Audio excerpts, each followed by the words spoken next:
In the year 326 BCE, a momentous chapter in ancient history was unfolding. Alexander of Macedon, already known as the Great, had led his formidable army across vast swaths of Asia. His gaze was now fixed upon the Indian subcontinent, a land of fabled wealth and powerful kingdoms. The air was thick with anticipation and the unknown. Alexander's campaign had been long and arduous, stretching from Greece through Persia and Central Asia. The soldiers were weary, yet their leader's ambition knew no bounds. India presented a new challenging frontier, unlike anything they had encountered before, a land teeming with diverse cultures and formidable warriors ready to defend their ancestral lands. The Indian subcontinent at this time was not a unified empire. Instead, it was a mosaic of numerous kingdoms and republics, each with its own rulers and traditions. These kingdoms often vied with each other for power and influence. This complex political landscape presented both opportunities and challenges for an invader like Alexander. Some local rulers, like Ambi of Taxila, chose to ally with the Macedonians, perhaps hoping to gain an advantage over their rivals. Others, however, prepared to resist the foreign intrusion with all their might, seeing Alexander as a threat to their sovereignty and way of life, a harbinger of unwelcome change. Among the most powerful rulers in the northwestern region was Raja Purushotama, known to the Greeks as Porus. He reigned over the Poraba kingdom, situated between the Chelum River, which the Greeks called the Hydaspes, and the Shanab River, or Assassines. Porus was a king of immense stature and renowned courage, a formidable opponent who was not inclined to bow before any foreign conqueror. His kingdom was prosperous and his army was strong, particularly noted for its corps of war elephants, which were a terrifying new weapon for the Macedonian forces. He prepared his defenses carefully, understanding the gravity of the approaching storm. Alexander's relentless drive was fueled by an insatiable desire for conquest and glory. He believed himself to be on a divine mission, aiming to reach the very ends of the known world, which he thought lay not far beyond India. The subcontinent, with its legendary riches and exotic allure, was a crucial part of this grand vision. Conquering it would cement his legacy as the greatest ruler the world had ever seen. He had heard tales of India's mighty rivers and its brave warriors, but these only served to whet his appetite for further campaigns, pushing his loyal but increasingly tired army ever eastward into the unknown.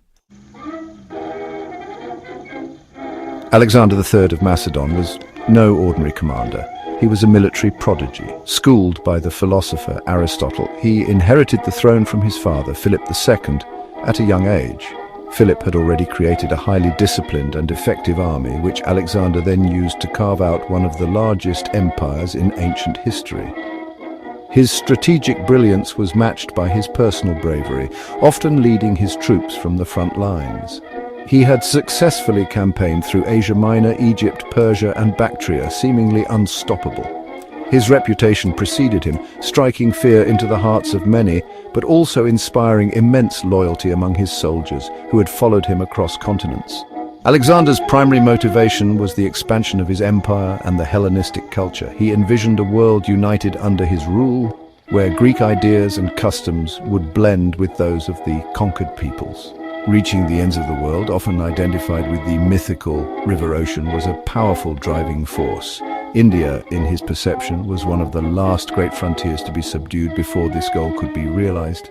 He also sought personal glory, or kleos, a concept deeply ingrained in Greek culture, aspiring to surpass the deeds of legendary heroes like Achilles and Heracles. This relentless pursuit of fame and dominion pushed him ever forward. On the other side stood Raja Porus, a monarch of considerable standing in the Punjab region. He was the ruler of the Paurava kingdom, a land known for its fertile plains and martial people. Ancient sources describe Porus as a man of impressive physical stature, towering over others and possessing immense courage and a strong sense of honor. He was a seasoned warrior, respected by his subjects and feared by his enemies.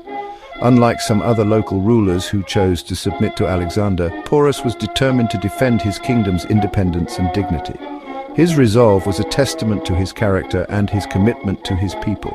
Porus's motivation was straightforward yet profound: the defense of his motherland. He saw Alexander as an invader, a foreign aggressor threatening the sovereignty of his kingdom and the welfare of his people.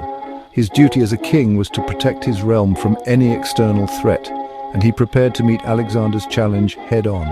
There was no question of surrender or appeasement in his mind. He gathered his forces, including his famed war elephants, infantry, cavalry, and chariots, ready to make a stand on the banks of the Hydaspes. His aim was not just to resist, but to repel the Macedonian advance and preserve his kingdom's freedom.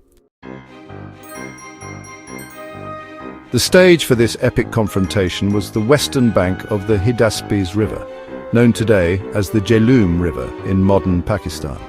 It was the monsoon season of 326 BCE. The river was swollen, its currents swift and treacherous, making any crossing extremely hazardous. Porus had strategically positioned his army along the bank, confident that the river itself would serve as a formidable barrier against Alexander's forces. He kept a close watch on Alexander's movements, expecting a direct assault.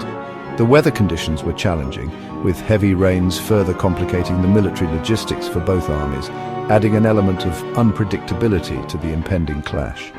Alexander, however, was a master of deception and unconventional tactics. He knew a direct crossing in the face of Porus's prepared army would be suicidal, so he engaged in a campaign of misdirection, marching his troops up and down his side of the river for several days. This was done to confuse Porus and make his patrols complacent. Then, under the cover of a fierce thunderstorm one night, Alexander led a significant portion of his army to a hidden crossing point about 17 miles upstream. This daring maneuver allowed him to get his forces across the turbulent river undetected, outflanking Porus's main defensive line. Porus's army, though surprised by Alexander's flanking move, quickly prepared for battle. A key component of his forces was his contingent of war elephants, numbering around 200 according to some accounts. These massive animals, adorned for war, were intended to break the Macedonian phalanx formations and trample the enemy infantry. The Indian army also comprised skilled archers, cavalry, and war chariots, which was still a feature of Indian warfare at the time. The elephants in particular presented a terrifying spectacle and a unique challenge for Alexander's soldiers, who had limited experience fighting such creatures, causing initial dismay among the ranks.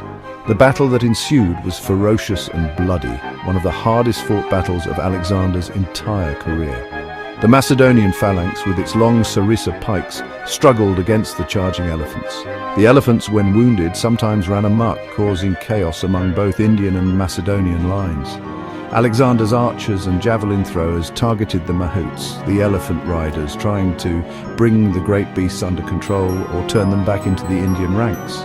Porus himself fought valiantly from atop his lead elephant, an inspiring figure for his men. Despite the Macedonians' superior discipline and Alexander's brilliant tactics, the Indian soldiers offered fierce resistance, making the outcome uncertain for a long time. Despite the valiant efforts of Porus and his army, Alexander's superior strategy and the discipline of his veteran troops eventually prevailed. The Indian forces suffered heavy casualties, and Porus, wounded and having fought bravely until the very end, was eventually captured. The famous encounter between the two leaders after the battle is a testament to Porus's dignified bearing. When Alexander asked Porus how he wished to be treated, Porus reportedly replied, "Treat me, Alexander, like a king." This response deeply impressed Alexander, who was known to respect courage even in his enemies, showcasing a moment of mutual admiration between victor and vanquished. Impressed by Porus's bravery and regal demeanor, Alexander made a remarkable decision. Instead of imprisoning or executing him, Alexander reinstated Porus as the ruler of his own kingdom, making him a satrap, or governor, under Macedonian suzerainty. He even granted Porus control over additional territories beyond his original domain. This was a shrewd political move by Alexander. It helped to pacify the region, ensuring a loyal local ruler who could manage affairs and prevent further rebellion. It also demonstrated Alexander's capacity for magnanimity, which could win over other Indian rulers, making future conquests potentially easier, though this proved not to be the case. For Greek history, the Battle of the Hydaspes marked the easternmost extent of Alexander's massive empire. Although victorious, the battle was costly. His soldiers, already weary from years of campaigning and far from home, were daunted by the prospect of facing even larger Indian armies further east, particularly the Nanda Empire on the Ganges. They mutinied at the Itihaas River, also known as the Beas River, refusing to march further. Alexander, despite his desires, was forced to turn back, marking a significant turning point in his conquests. His dream of reaching the world's end remained unfulfilled, a testament to the limits of even his great power. The encounter between Alexander and Porus had a lasting impact on Indian history as well. It led to increased contact and cultural exchange between India and the Hellenistic world, influencing art, trade, and philosophy in both regions for centuries to come. While Alexander's direct political control over India was short-lived, his invasion disrupted the existing political order in the northwest. This disruption, some historians argue, may have inadvertently created a power vacuum that facilitated the rise of the Mauryan Empire under Chandragupta Maurya shortly thereafter. The story of Porus's brave stand against a world conqueror became legendary in India, a symbol of resistance and kingly virtue.